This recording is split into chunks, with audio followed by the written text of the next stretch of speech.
വിശുദ്ധ ലൂക്കായുടെ സുവിശേഷത്തിൽ നിന്ന് 22-ാം അധ്യായം 39 മുതലുള്ള തിരുവചന ഭാഗങ്ങൾ.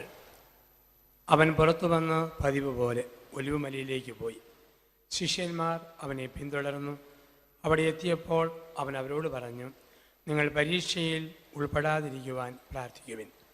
അവൻ അവരിൽ നിന്ന് ഒരു കല്ലേറ് ദൂരം മാറി മുട്ടിന്മേൽ വീണ് പ്രാർത്ഥിച്ചു, പിതാവേ, അങ്ങേക്ക് ഇഷ്ടമെങ്കിൽ ഈ പാനപാത്രം എന്നിൽ നിന്ന് അകറ്റണമേ.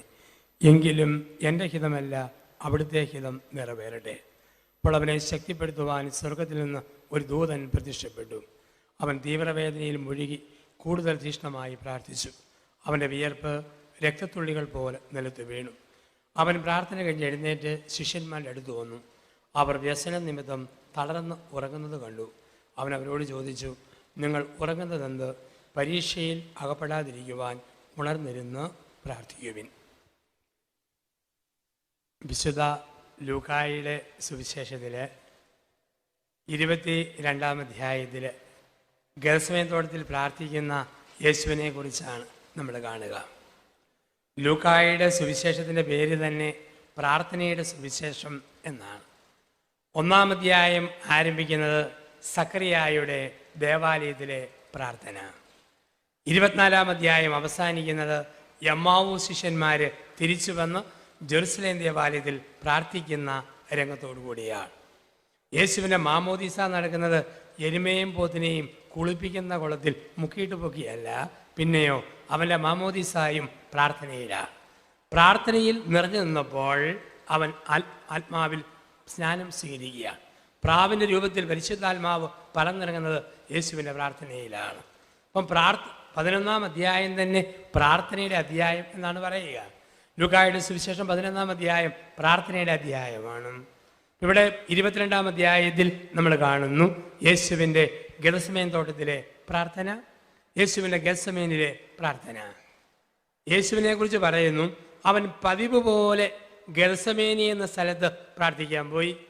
യേശുവിന് ഒരു പതിവേ ഉള്ളൂ, അത് പ്രാർത്ഥനയുടെ പതിവാണ്. ബൈബിളിൽ പറഞ്ഞിട്ടില്ല അവൻ പതിവ് പോലെ TV കാണാൻ പോയി, അവൻ പതിവ് പോലെ പത്രം വായിക്കാൻ പോയി, അവൻ പതിവ് പോലെ കാപ്പ് കുടിക്കാൻ പോയി, അവൻ പതിവ് പോലെ നടക്കാൻ പോയി. ഇല്ല, അവൻ പതിവ് പോലെ പ്രാർത്ഥിക്കാൻ പോയി. യേശുവിൻ്റെ പതിവായിരുന്നു ഒരു പ്രാർത്ഥന. ക്രിസ്തുവിനെ മാതൃകയായി എടുക്കുന്ന നമുക്ക് എല്ലാവർക്കും ഉണ്ടായിരിക്കേണ്ട ഒരു പതിവാണ് പ്രാർത്ഥനയുടെ പതിവ്. നമ്മുടെ സന്ധ്യാപ്രാർത്ഥന, പ്രഭാത പ്രാർത്ഥന, അനുദിന ബലി, പ്രാർത്ഥന ഒരു പതിവാക്കി മാറ്റുക. അതാണ് ഭാഗ്യമുള്ള ജീവിതം. ക്രിസ്തു കാണിച്ചു തരുന്നു ഒരു പതിവായിരുന്നു പ്രാർത്ഥന. ശത്രുക്കൾക്ക് പോലും അറിയാമായിരുന്നു ഈ സമയത്ത് അവൻ ഗെത്സമേനി കാണും. യുദാസിനും ശത്രുക്കൾക്കൊക്കെ അറിയാമായിരുന്നു അവൻ ഈ സമയത്ത് ഗെത്സമേനി കാണും. നമ്മളെക്കുറിച്ചും പറയാൻ പറ്റണം, വൈകിട്ട് 7-നും 8-നും ഇടയിൽ ആ വീട്ടിലേക്ക് ഫോൺ വിളിച്ചാൽ ആരും എടുക്കുകയില്ല, അവർ പ്രാർത്ഥനാമുറിയിലാണ് എന്ന് പറയാനിടയാകണം. ഇന്ന സമയത്ത് അവരാരും ഫോൺ അറ്റൻഡ് ചെയ്യുകയില്ല, അവരെല്ലാവരും പ്രാർത്ഥനയിലാണ്. ഇങ്ങനെ പറയുന്ന ഒരന്തരീക്ഷം നമ്മുടെ കുടുംബത്തിൽ ഉണ്ടാകണം. ചിലർ പറയുകയോ ഈ സമയം വിളിച്ചാൽ അവർക്ക് അരിശവ, അവർ TV-യുടെ മുമ്പിലാണ്, എഴുന്നേറ്റ് വരാൻ ബുദ്ധിമുട്ടാണ്. നമ്മുടെ പതിവ് അതാണ്. സായാഹ്നങ്ങളിൽ സീരിയലുകൾ പതിവാക്കുന്നവരാണ് നമ്മൾ. അവിടെയാണ് പറയുക പ്രാർത്ഥന സീരിയസ് ആയിട്ട് എടുക്കുന്ന ഒരു പ്രാർത്ഥനയുടെ പതിവ്.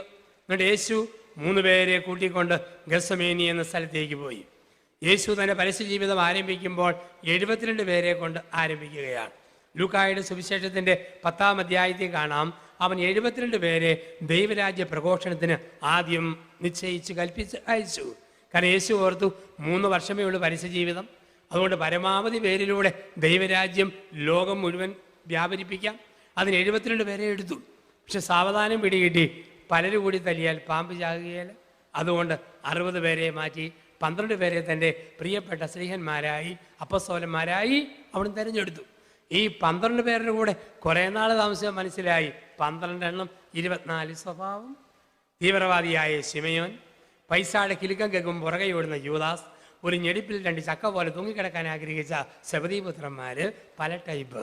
അവസാനം അവരിൽ നിന്ന് 3 പേരെ കരിസ്മാറ്റിക് പ്രാർത്ഥനയുടെ കോർ ഗ്രൂപ്പ് പോലെ 3 പേരെ മാറ്റിയെടുത്തു. പത്രോസ്, യാക്കോബ്, യോഹന്നാൻ. അവരെയും കൂട്ടിക്കൊണ്ടാണ് പിന്നെ താബോർ മലയിലേക്ക് പോകുന്നു. കാനായിലേക്ക് പോകുന്നിടത്തും പ്രധാന ഗെത്സമേനി പോകുമ്പോഴൊക്കെ ഈ 3 പേരെയും കൊണ്ടാണ് യേശു പോവുക. പക്ഷെ അവസാനം യേശുവിന് പിടികിട്ടി 3 പേര് കൂട്ടുകാരാ, എന്നാലും ഇവരോടും പറയാൻ മേല ചില കാര്യം ദൈവം മാത്രം അറിഞ്ഞാൽ മതി, ഏറ്റവും അടുത്തവർ പോലും അറിയാൻ പാടില്ല. അതുകൊണ്ട് അവരിൽ നിന്നും ഒരു കല്ലേറ് ദൂരം മാറി മുട്ടുകുത്തി എന്നാണ് പറയുക. ഒരു കല്ലേറ് ദൂരം മാറി അവൻ മുട്ടുകുത്തി. സങ്കീർത്തനം 46:10, നീ ശാന്തമാവുക, ഞാൻ ദൈവമാണെന്നറിയുക. നീ ശാന്തമാവുക, ഒറ്റയ്ക്ക് മാറിയിരിക്കുക, ഞാൻ ദൈവമാണെന്ന് അറിയുക. ഒരുപക്ഷെ ജീവിതത്തിൽ സ്വന്തം കെട്ടിയവനോട് പറയാൻ പറ്റാത്ത ചില രഹസ്യം ഒരു ഭാര്യയ്ക്ക് കണ്ടേക്കാം. പറയേണ്ട ഒരാവശ്യവുമില്ല, ദൈവം മാത്രം അറിഞ്ഞാൽ മതി. ഭാര്യയോട് പറയാൻ മേലാത്ത ചില കാര്യം ഭർത്താവിന് കാണും, പറയേണ്ട ആവശ്യമില്ല, ദൈവം അറിഞ്ഞാൽ മതി. എല്ലാ കാര്യവും എല്ലാവരോടും പറഞ്ഞാൽ ആത്മീയതയുടെ ആഴം പോകും. ദൈവം മാത്രം അറിയേണ്ട ചില കാര്യങ്ങളുണ്ട്. പിതാവിന് തമ്മിൽ മുട്ടുകുത്തി യേശു പ്രാർത്ഥിക്കുകയാണ്. ഒരു കല്ലേറ് ദൂരം മാറി മുട്ടുകുത്തി. യേശുവിനെ കുറിച്ച് ബൈബിളിൽ പറയുന്ന ഒരു വാക്കുണ്ട്, അവൻ വള്ളത്തിൻ്റെ അമരത്തിരുന്ന് പഠിപ്പിച്ചു, പക്ഷെ അവൻ്റെ വള്ളം തീരത്തു നിന്നും അല്പം ദൂരത്തായിരുന്നു. അവൻ വള്ളത്തിൻ്റെ അമരത്തിരുന്ന് പഠിപ്പിച്ചു, പക്ഷെ അവൻ്റെ വള്ളം തീരത്തു നിന്നും അല്പം ദൂരത്തായിരുന്നു. എല്ലാവരുടെയും കൂടെയായിരുന്നു, എല്ലാവർക്കും ഒപ്പമുണ്ടായിരുന്നു. പക്ഷെ അടുക്കുമ്പോൾ എല്ലാവർക്കും ഇല്ലാത്ത എന്തോ ചില പ്രത്യേകത യേശുവിനുണ്ടായിരുന്നു. ഇതാണല്ലോ തിരുവചനം പഠിപ്പിക്കുക. ഒരു കല്ലേറ് ദൂരം മാറി മുട്ടുകുത്തി. അവിടെ യേശു രക്തം വിയർത്തു പ്രാർത്ഥിക്കാൻ തുടങ്ങിയെന്നാ പറയുക. രക്തം വിയർത്ത് യേശു പ്രാർത്ഥിക്കുകയാണ്. ഗത്സമേൻ തോട്ടം തരുന്ന ചില ചിന്തകൾ ഈ രാത്രിയിൽ നമ്മുടെ ഹൃദയത്തിൽ നമ്മൾ സൂക്ഷിക്കണം. ഈ ആദ്യ വെള്ളിയാഴ്ച ഈ രാത്രി ആരാധനയുടെ സമയത്ത് ഒന്നാമതൊരു ചിന്ത, മകനെ മകളെ, നിനക്ക് എനിക്ക് നാളെ ഒരു കുരിശുണ്ടെങ്കിൽ, നാളെ ഒരു കാൽവരി ഉണ്ടെങ്കിൽ പ്രാർത്ഥിക്കുമ്പം രക്തം വേർക്കും. ഇന്ന് നമ്മളിൽ പല ആൾക്കാർക്കും കടുകുപണിയോളം വിശ്വാസമില്ല. കാരണം മാറാൻ മലയില്ല. മാറാൻ മലയുണ്ടോ, കടുകുപണി പോലെ ഡെപ്തുള്ള നിറഞ്ഞു നിൽക്കുന്ന ഒരു വിശ്വാസം നമുക്ക് ലഭിക്കും. ഒന്ന് ഓർത്ത് നോക്കിക്കേ, നാളെ യേശുവിന് കുരിശ് ചുമക്കണം, നാളെ യേശുവിന് കാൽവരി കയറണം. അതുകൊണ്ട് യേശു രക്തം വിയർത്തു. വയറ്റിൽ ഒരു മുക്കല് മൂളല് കൊളുത്ത് അള്ളിപ്പിടുത്തം നൊമ്പരും. ഡോക്ടറെ പരിശോധിച്ചിട്ട് പറയുക, നാളത്തെ പരിശോധന കഴിഞ്ഞ് പറയാം ക്യാൻസർ ആണോ അല്ലയോ. എങ്കിൽ ഇന്നത്തെ കുർബാന എന്തോ ഒരു ആവേശമായിരിക്കും, ഇന്നത്തെ പ്രാർത്ഥനയ്ക്ക് എന്തോ ഒരു ഉണർവായിരിക്കും. രക്തം വിയർക്കും. അമ്മയ്ക്ക് അപ്പന് മാരകമായ രോഗം അറിയുന്ന മകൾക്ക് മകന് പ്രാർത്ഥനയിൽ എന്തോ ഒരു ടെൻഷൻ. നാളെ എൻ്റെ കുഞ്ഞിനൊരു ഇൻ്റർവ്യൂ, ഇന്നത്തെ പ്രാർത്ഥനയ്ക്ക് എന്തോ ഒരു ആവേശമാണ്. നാളെ കുരിശുണ്ടോ, നാളെ കാൽവരിയുണ്ടോ, പ്രാർത്ഥന കളിതമാശല്ല, രക്തം വിയർപ്പിക്കുന്ന പിരിമുറുക്കത്തിൻ്റെ അനുഭവം നമുക്ക് തരും. അവിടെ കളിതമാശയില്ല. എന്നാൽ പത്രോസിനും കൂട്ടർക്കും നാളെ കാൽവരി കയറേണ്ട, നാളെ കുരിശ് ചുമക്കേണ്ട. അതുകൊണ്ട് പത്രോസിനും കൂട്ടർക്കും പ്രാർത്ഥന ഉറക്കത്തിൻ്റെ സമയം. യേശു രക്തം വിയർത്ത് പ്രാർത്ഥിച്ചു. അല്പം കഴിഞ്ഞ് പുറകിൽ നിന്നൊരു ശബ്ദം. തിരിഞ്ഞു നോക്കുമ്പം തടിലോറി പശ്ചീരിൽ കയറ്റം കയറുന്ന പോലെ ഒരു വലിയ അരപ്പ്. നോക്കിയപ്പോഴാണ് മനസ്സിലാകുന്നത് ആദ്യത്തെ മാർപ്പാപ്പ കൂർക്കം വലിക്കുന്ന ശബ്ദമാണ്. പത്രോസും കൂട്ടരും കൂർക്കം വലിച്ചുറങ്ങി. കാരണം അവർക്ക് കാൽവരി കയറേണ്ട, അവർക്ക് കുരിശ് ചുമക്കേണ്ട, ഉറങ്ങിയാൽ മതി. നാളെ കുരിശില്ലാത്തവർക്ക്, നാളെ കാൽവരി ഇല്ലാത്തവർക്ക് പ്രാർത്ഥന ഉറക്കത്തിൻ്റെ സമയമാണ്, അത് മയക്കത്തിൻ്റെ സമയമാണ്. അച്ഛന്മാർക്ക് പോലും അറിയാം. ചിലർ വന്നിട്ട് പറയും, എൻ്റെ അച്ഛ ഒരുപോലെ കണ്ണടയ്ക്കാൻ പറ്റുന്നില്ല. ഉടനെ അച്ഛൻ പറയുന്ന മറുപടി, സാരമില്ല, കൊന്ത ചൊല്ലിക്കൊണ്ട് കിടന്നാൽ മതി. അച്ഛന് പോലും അനുഭവത്തിൽ നിന്ന് ഉറപ്പാണ്, കൊന്ത ചെല്ലാൻ തുടങ്ങുമ്പം ഉറക്കം കടന്നു വരും. ചില ആൾക്കാർക്ക് പ്രാർത്ഥിക്കുമ്പോൾ ഉറക്കും. ചിലപ്പം ഞങ്ങൾ അച്ഛന്മാരുടെ പ്രസംഗം കേൾക്കുമ്പം ചില ആൾക്കാർക്ക് ഉറക്കും. ഒരു ചേട്ടത്തി രാത്രി 11 മണിക്ക് വികാരി അച്ഛനെ ഫോണിൽ വിളിച്ചു. അച്ഛൻ ചോദിച്ചു, എന്നാ അമ്മച്ചി രാത്രി 11 മണിക്ക്? എൻ്റെ അച്ഛ ഇഞ്ചക്ഷൻ 1 എണ്ണം എടുത്തു, ഉറക്ക ഗുളിക 2 എണ്ണം എടുത്തു, ഒരുപോലെ കണ്ണടയ്ക്കാൻ പറ്റുന്നില്ല. അച്ഛൻ ചോദിച്ചു, ഞാൻ എന്നാ ടെലിഫോണിൽ കൂടെ തലേ കൈവച്ച് പ്രാർത്ഥിക്കണോ? ഉടനെ ചേട്ടത്തിയുടെ മറുപടി, വേണ്ട അച്ഛാ, കഴിഞ്ഞ ഞായറാഴ്ച പറഞ്ഞ ആ പ്രസംഗം ഫോണിൽ കൂടെ ഒന്ന് പറഞ്ഞു കേൾപ്പിക്കാവും. അപ്പോൾ ചിലർക്ക് പ്രസംഗം കേൾക്കുമ്പോൾ ഉറക്കും. ഒരച്ഛനിങ്ങനെ ധ്യാനിപ്പിച്ചപ്പോൾ ഒരു ചേട്ടൻ ധ്യാന ഹോളിൽ നിന്ന് വാക്കൗട്ട് നടത്തി. അച്ഛൻ പറഞ്ഞു, എന്നെ പരിഹസിച്ച് ഇറങ്ങിപ്പോകുന്നവർ ആരായാലും ഒരു കാലത്തും ഗതി പിടിക്കുകയല്ല, ഓർത്തോണം. ഉടനെ അദ്ദേഹത്തിൻ്റെ ഭാര്യ മുമ്പോട്ട് കയറി വന്ന് പറഞ്ഞു, അച്ഛാ, മനസ്സാ വാചാ കർമ്മണ, പള്ളിയെയും പട്ടക്കാരെയും പരിഹസിക്കുന്ന രീതി എൻ്റെ ഭർത്താവിനില്ല. ഒരു അസുഖം ഉള്ളതുകൊണ്ട് നടന്നു പോയതാ. എന്നെ അസുഖം, എൻ്റെ അച്ഛ ഉറക്കത്തിൽ നടക്കുന്ന സ്വഭാവമുണ്ട്, അതുകൊണ്ട് ഇറങ്ങിപ്പോയതാണ്. ഇപ്പം ചിലർക്ക് പ്രസംഗം കേൾക്കുമ്പോൾ ഉറക്കം വരും, ചിലർക്ക് പ്രാർത്ഥിക്കുമ്പോൾ ഉറക്കം വരും. നാളെ കുരിശില്ലേ, നാളെ കാൽവരിയില്ലേ, നമുക്കെപ്പോഴും ഉറക്കം, അത് മയക്കം. 75 വയസ്സുള്ള ഒരു ചേട്ടൻ ഞായറാഴ്ച പള്ളിയിൽ കുർബാനയ്ക്ക് വരുമായിരുന്നു. വരുമ്പോൾ 7 വയസ്സുള്ള കൊച്ചുമോനെയും കൊണ്ടാണ് ഈ ചേട്ടൻ പള്ളിയിൽ വരിക. വികാരിയച്ഛൻ പ്രസംഗം തുടങ്ങുമ്പോൾ ഈ ചേട്ടൻ ചാരി വെച്ച് ചാരി മലന്ന് കടന്ന് ഈത്തായും മാറ്റിക്കൊണ്ട് ഉറക്കം. അച്ഛനെയാളെ കാണുമ്പം ചൊറിഞ്ഞു കയറി നരിച്ചവാ. പള്ളിയല്ലേ, വരില്ലെന്ന് പറയാൻ പറ്റുമോ? എന്നാലും മെനക്കെടുത്താൻ വേണ്ടി മുന്നേ വന്ന് ഈ ഉറക്കം തൂങ്ങിക്കിടക്കും. അച്ഛൻ ഈ 7 വയസ്സുള്ള കൊച്ചുകുട്ടിക്ക് എല്ലാ ഞായറാഴ്ചയും 5 രൂപ വെച്ച് കൊടുത്തു. മോനെ, കപ്പലണ്ടി മുട്ടായി മേടിച്ച് തിന്നു. ഒരു ഡ്യൂട്ടിയേ ഉള്ളൂ, നിൻ്റെ വല്യപ്പൻ ഉറങ്ങുമ്പം എളുക്കിയിട്ട് കുത്തി ഒന്ന് എഴുന്നേപ്പിച്ചേക്കണം. അതിന് 5 രൂപ. അവൻ 6 മാസക്കാലം ക്രമം തെറ്റാതെ മുറം തെറ്റാതെ കൃത്യമായിട്ട് വല്യപ്പൻ ഉറങ്ങുമ്പം കുത്തി എഴുന്നേപ്പിച്ചു. 6 മാസം കഴിഞ്ഞൊരു ദിവസം അച്ഛൻ പതിവ് പോലെ 5 രൂപ കൊടുത്തു. ഇത് മേടിച്ച് അവൻ പോക്കറ്റിലിട്ടു. സുവിശേഷ പ്രസംഗം ആരംഭിച്ചു. ഇയാൾ ഭയങ്കര ഉറക്കം. ഈ മോൻ ചിരിച്ചുകൊണ്ട് നോക്കി കുത്തിയിരിക്കുക. കുർബാന കഴിഞ്ഞ് അച്ഛൻ ഒരു ഇറുക്കിലി എടുത്തിട്ടുണ്ട്, 5-6 അടി വെച്ച് കൊടുത്തു. അച്ഛൻ പറയടാ, മേടിക്കുന്ന കാശിന് ആനുപാതികമായ പണിയെടുക്കണം, അല്ലെങ്കിൽ ഒത്തിരിപ്പ് കടമുണ്ട്. 5 രൂപ മേടിച്ചിട്ട് നീ എന്തേ നിൻ്റെ വല്യപ്പനെ വിളിക്കാതിരുന്നത്? അവൻ പറഞ്ഞു, പൊന്നച്ചാ തല്ലരുത്, വല്യപ്പൻ പറഞ്ഞായിരുന്നു വിളിക്കാതിരിക്കുകയാണ് 10 രൂപ തരാമെന്ന് വല്യപ്പൻ പറഞ്ഞിട്ടുണ്ട്. ഇപ്പം ചിലർക്ക് പ്രാർത്ഥന ഉറക്കത്തിൻ്റെ സമയം, ഇത് മയക്കത്തിൻ്റെ സമയം. ഇപ്പം നാളെ കുരിശില്ലേ, നാളെ കാൽവരിയില്ലേ, പ്രാർത്ഥന ഉറക്കത്തിൻ്റെ സമയമാണ്, അത് മയക്കത്തിൻ്റെ സമയമാണ്. നാളെ കുരിശുണ്ടോ, നാളെ കാൽവരിയുണ്ടോ, അത് രക്തം വിയർപ്പിക്കുന്ന ജീവിതാനുഭവമാണ്. ഇനി രംഗൻ 2, ദുഃഖവെള്ളി. ദുഃഖവെള്ളിയാഴ്ച എന്താ സംഭവിക്കുക? ദുഃഖവെള്ളിയാഴ്ച 2 കൂട്ടം ആൾക്കാർ കാൽവരിയിൽ കടന്നു വന്നു. 2 കൂട്ടം ആൾക്കാർ കാൽവരിയിൽ കടന്നു വന്നു. ഒന്ന്, ഗെത്സമേനിൽ പോകാതെ നേരെ കാൽവരിയിൽ വന്ന 2 കള്ളന്മാർ. പ്രാർത്ഥിച്ചൊരുങ്ങാതെ ഗെത്സമയം കടക്കാതെ 2 കള്ളന്മാർ കാൽവരിയിലേക്ക് വന്നു. കുരിശിൽ തറച്ചപ്പോൾ തെറി ഉറക്കം വിളിച്ചു. കാല് പറിച്ച് തൊടിക്കാൻ നോക്കി, കൈ പറിച്ച് ഇടിക്കാൻ നോക്കി, ശാപവാക്ക് പലതും പറഞ്ഞു. പ്രാർത്ഥിക്കാത്തവർക്ക്, പ്രാർത്ഥിച്ചൊരുങ്ങാത്തവർക്ക് കുരിശ് ശല്യമാണ്, ഭാരമാണ്, അത് ശാപമാണ്. എന്നാൽ പ്രാർത്ഥിച്ചൊരുങ്ങിയ ക്രിസ്തു കാൽവരിയിലേക്ക് വന്നു. ഗെത്സമേൻ കടന്നു, പ്രാർത്ഥിച്ചൊരുങ്ങിയ ക്രിസ്തു കാൽവരിയിലേക്ക് വന്നു. യേശുവിനെ കുരിശിൽ തറച്ചപ്പോൾ യേശു പറഞ്ഞതെന്താ? പിതാവേ, ഈ തടിക്കഷ്ണത്തിൽ ഞാൻ എങ്ങനെ തൂങ്ങി എന്നല്ല, പിന്നെയോ പറഞ്ഞു, പിതാവേ, നിന്റെ കരങ്ങളിൽ എൻ്റെ ആത്മാവിനെ സമർപ്പിക്കുന്നു. പ്രാർത്ഥിച്ച യേശുവിന് കാൽവരിയിലെ കുരിശ് 2 തടിക്കഷ്ണങ്ങളല്ല, ദൈവം വിരിച്ചു പിടിച്ച കരങ്ങളായിരുന്നു. പ്രാർത്ഥിക്കാത്തവർക്ക് കുരിശ് ശല്യമാണ്, ശാപമാണ്, ഭാരമാണ്. പക്ഷെ പ്രാർത്ഥിക്കുന്ന മനുഷ്യർക്ക് കുരിശ് പിതാവായ ദൈവം വിരിച്ചു പിടിച്ച കരങ്ങളാണ്. ഈ ആദ്യ വെള്ളിയാഴ്ച രാത്രി ആരാധനയിൽ ദൈവം നമ്മോട് ചോദിക്കുന്നു, മകനെ, മകളെ, നീ പ്രാർത്ഥിക്കുന്ന വ്യക്തിയാണ്. പ്രാർത്ഥിക്കുന്ന വ്യക്തിയാണെങ്കിൽ, പ്രാർത്ഥിക്കാത്ത വ്യക്തിയാണെങ്കിൽ വ്യത്യാസമുണ്ട്.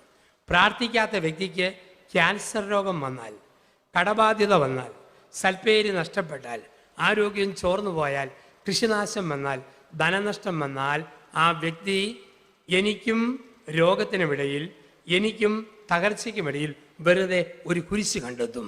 എപ്പോഴും പറയും, എന്തൊരു കുരിശ ഈ രോഗം, എന്തൊരു കുരിശ ഈ കടബാധ്യത, എന്തൊരു കുരിശ ഈ ഭാര്യ, എന്തൊരു കുരിശ ഈ ഭർത്താവ്, എന്തൊരു കുരിശ ഈ മക്കൾ. പക്ഷേ പ്രാർത്ഥിക്കുന്ന വ്യക്തി തകർച്ചയ്ക്കും വ്യക്തിക്കുമിടയിൽ കുരിശല്ല, ക്രൂശിതനെ കണ്ടെത്തും. പ്രാർത്ഥിക്കുന്ന വ്യക്തിയാണോ എനിക്കും തകർച്ചയ്ക്കുമിടയിൽ ക്രൂശിതനായ മിശിഹായെ കണ്ടെത്തും. പ്രാർത്ഥിക്കാത്തവർ എനിക്കും തകർച്ചയ്ക്കുമിടയിൽ ഒരു കുരിശ് മാത്രം കണ്ടെത്തും. എങ്കിൽ പ്രാർത്ഥനയിലൂടെ ദൈവത്തിലേക്ക് വളരുവാൻ ഗെത്സമേൻ തോട്ടം നമ്മളെ പഠിപ്പിക്കുകയാണ്. ഗെത്സമേൻ തരുന്ന ഒരു ചിന്തയുണ്ട്. യേശു പ്രാർത്ഥിച്ചു, ഈ കാസ മാറിപ്പോണേ. പക്ഷേ യേശു കാസ കുടിക്കേണ്ടി വന്നു. എന്താ അതിൻ്റെ അർത്ഥം? പ്രാർത്ഥിക്കുമ്പോൾ പ്രാർത്ഥനാ വിഷയത്തിലല്ല മാറ്റം വരിക, പ്രാർത്ഥിക്കുന്ന മനുഷ്യരിലാണ്. നമ്മൾ പ്രാർത്ഥിക്കുമ്പോൾ പ്രാർത്ഥനാ വിഷയത്തിലല്ല മാറ്റം വരിക, പ്രാർത്ഥിക്കുന്ന വ്യക്തിയില്ല. വിഷയം ചിലപ്പം മാറിയേക്കാം, പക്ഷെ വ്യക്തിയിൽ മാറ്റം വരും. ക്യാൻസർ രോഗം മാറ്റിത്തരണമെന്ന് പ്രാർത്ഥിക്കുമ്പോൾ ക്യാൻസർ രോഗം മാറുന്നതല്ല അത്ഭുതം. ക്യാൻസർ ഉള്ള അവസ്ഥയെ ഇല്ലാത്ത അവസ്ഥ പോലെ സ്വീകരിക്കാൻ നമ്മുടെ മനസ്സ് പാകപ്പെടുന്നു, അതല്ലേ അത്ഭുതം. 5 ലക്ഷത്തിൻ്റെ കടബാധ്യത മാറുന്നതിലുപരി 5 ലക്ഷത്തിൻ്റെ കടബാധ്യതയിലും അതില്ലാത്ത പോലെ ഒരു മാനസിക ബലത്തിൽ അതിനെ അതിജീവിക്കാൻ കഴിയുന്ന ഒരു അത്ഭുതമുണ്ട്. അതാണ് കാസ മാറിയില്ല, പുത്രൻ കാസ കുടിക്കേണ്ടി വന്നു. 2 കൊരിന്ത്യർ 12-ാം അധ്യായം 6 മുതൽ 10 വരെയുള്ള വാക്യങ്ങൾ പൗലോസ് ഇങ്ങനെ പറയുന്നു. വെളിപാടുകളുടെ ആധിക്യത്താൽ ഞാൻ അഹങ്കരിക്കാതിരിക്കേണ്ടതിന് ദൈവമായ കർത്താവ് എൻ്റെ ശരീരത്തിൽ എനിക്കൊരു മുള്ള് തന്നു.